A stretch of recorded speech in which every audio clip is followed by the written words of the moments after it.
This is the video review for Henkei Astrotrain. As you can see, he's starts off as a space shuttle. He comes packaged this way. The main difference from the American version is he's painted to look more like his original toy with the gray and purple instead of the mostly white with some purple accents that the American version was painted in. It's got a gun that stores on the bottom, and he's got wheels that allow him to freely roll.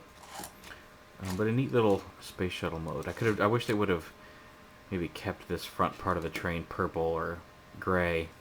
I mean, the white stripe on the side I don't mind so much, but this kind of sticks out a little bit on the little booster design on this. But overall, a neat little space shuttle mode on Astrotrain. To transform him to train mode, you want to move the gun out of the way and flip up the wheels. Go ahead and remove the gun entirely.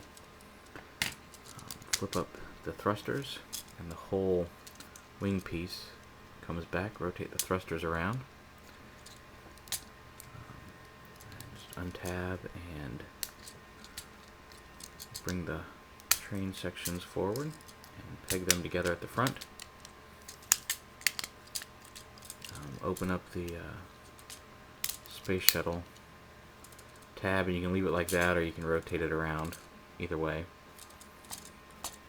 And then you flip the wing sections down and the thrusters down into there, and it's more of a bullet train. It's not like the steam locomotive with the original G1 version. It's meant to more resemble a Japanese bullet train. And it does a decent job of it. Again, as I mentioned in the Tankor review, you've got to make some exceptions when doing things like this for the triple changing ability, but it's not a bad representation. It doesn't look quite as good as the Rail Racer figures individually did, but it's not bad. You can also attach the gun either in this position or in this position to the top of the train. I like it laying flat. It just gives it a more aerodynamic look. And then robot mode. Unhook the thrusters and the wings. Flip this back up here. I'm going to bring these down to the sides like this, and then bring that, pull the cabin out and lift it up. Same thing over here. Rotate this, bend it here, pull out the front piece of the cabin and flip that forward. And I rotate this piece around like that. Flip the wing assembly down, pull out this back piece, and flip up his head. And flip the thrusters down. Then you just extend the legs, split them apart. The shuttle windows flip forward to form his feet. The side pieces flip up and tab onto the side of the leg, like that.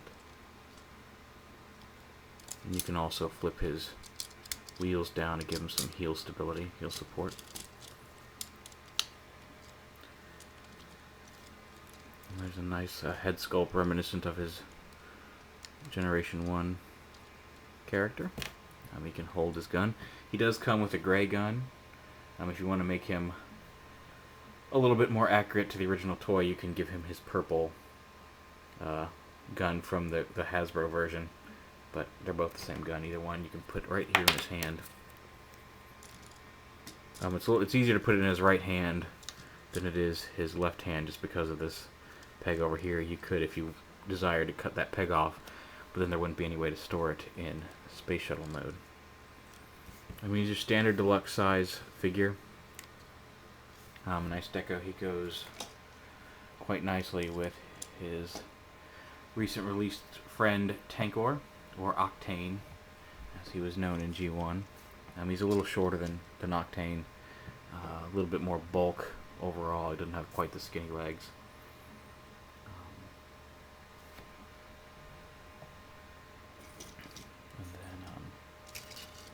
just about the same height. All that. Just show them off together. They look very good together next to each other. I think I like Astrotrain a little bit more than Tankor, but Tankor has really grown on me since I picked him up. This version of the figure I think is better than the American version. I like the gray and purple color scheme on him better than the white. I think the white face and the purple helmet also makes his face pop a little bit more than it did on the original, and partly maybe just because of the dark around it as well. But an excellent repaint or recolor of the American release of the mold. Definitely, if you have the means, pick this one up. Henkei Astrotrain.